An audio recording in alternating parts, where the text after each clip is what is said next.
الحمد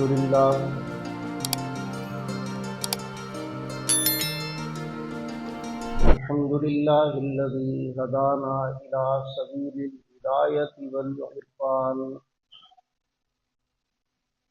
وجعلنا من أهل الإسلام والإيقان ونشهد أن لا إله إلا الله وحده لا شريك له شهادة بالقلب واللسان ونشهد أن سيدنا وسندنا وحبيبنا وإمامنا ومرشدنا ومظلومنا وشفيعنا وكريمنا وأفضلنا وأكملنا وأجملنا وحبيبنا وحبيب ربنا وطبيبنا وطبيب قلوبنا ومولانا محمدا عبده ورسوله الذي عرفنا ما يدخلنا الجنان وعلى آله وأصحابه أكمل أهل الإيمان وسلم تسليما كثيرا كثيرا أما بعد فأعوذ بالله من الشيطان الرجيم بسم الله الرحمن الرحيم لقد كان لكم في رسول الله أسوة حسنة لمن كان يرجو الله واليوم الآخر وذكر الله كثيرا قال النبي صلى الله عليه وسلم من أحب سنتي فقد أحبني ومن أحبني كان معي في الجنة أو كما قال عليه الصلاة والسلام صدق الله العظيم. درود شریف پڑھیں گے. اللهم صل على محمد وعلى آل محمد كما صليت على إبراهيم وعلى آل إبراهيم إنك حميد مجيد. اللهم بارك على محمد وعلى آل محمد كما باركت على إبراهيم وعلى آل إبراهيم إنك حميد مجيد. انتہائی قابل سب تکریم و احترام بزرگان محترم، عزیزان گرامی قدر، دوستو، نوجوان ساتھیوں اور بھائیوں،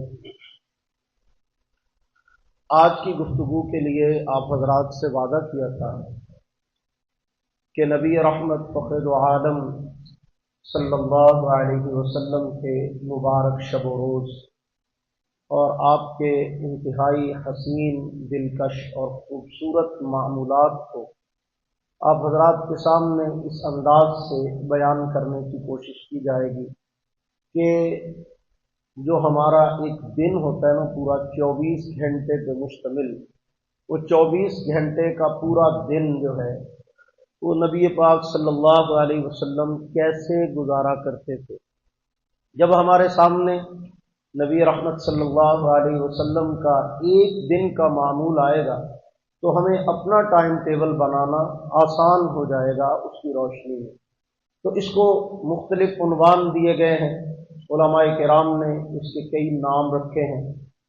بعض نے اس کو رسول اللہ صلی اللہ علیہ وسلم کے شب و روز کا عنوان دیا ہے، بعض نے اسے معمولات نبوی کا عنوان دیا ہے، اور بعض نے اپنے انداز سے اس کو اعمال الیوم واللیلہ کہ رات اور دن کے جو اعمال ہیں وہ کیا ہونے چاہیے، یہ اعمال دیا ہے. لیکن ایک شخص نے اس کا بڑا خوبصورت عنوان رکھا ہے، اگر اسی کو ہم اختیار کریں تو اس کے اندر ایک عجیب راحت کا، لذت کا، محبت کا اور حضور علیہ الصلوۃ والسلام کے پیار کا ایک احساس ہمیں نصیب ہوگا. تو اس نے اس کا عنوان رکھا ہے ایک دن رسول اللہ صلی اللہ علیہ وسلم کے ساتھ. ایک دن